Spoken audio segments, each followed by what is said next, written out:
In today's video, I'm going to teach you how to copy chat conversations in Microsoft Teams. If you find this useful, consider subscribing and liking the video. Let's get started. First, you'll need to navigate to the Chat section in Microsoft Teams.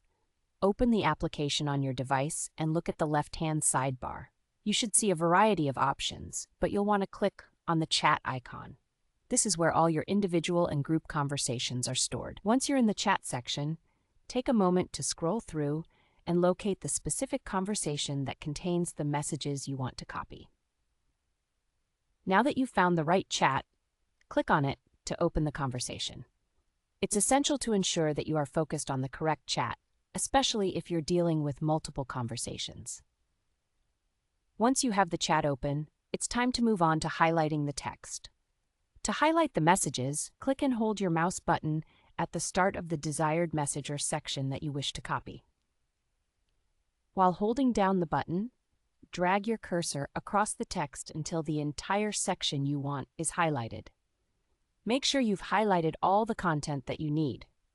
This step is crucial because it determines what will be copied.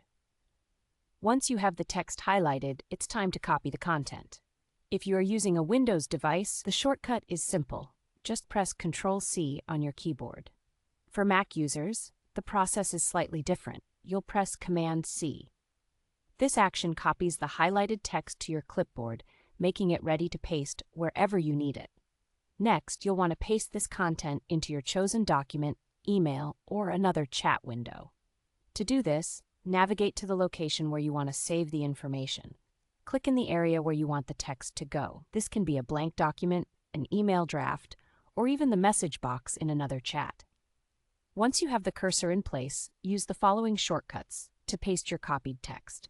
For Windows users, the shortcut is Ctrl+V. If you are on a Mac, you will use Command-V. This command will insert the text that you copied from Microsoft Teams into the designated area. And that's it. You've successfully copied and pasted a chat conversation from Microsoft Teams. This method is particularly useful for keeping track of important discussions, sharing information with colleagues, or even compiling notes from meetings. Remember, mastering these shortcuts will greatly speed up your workflow and minimize the time spent switching back and forth between applications. So next time you find yourself needing to reference a chat, you'll know exactly how to copy and paste that conversation seamlessly. Thank you for watching, and I hope this video has been helpful in guiding you through the process. If you have any questions, feel free to leave them in the comments below. Happy chatting!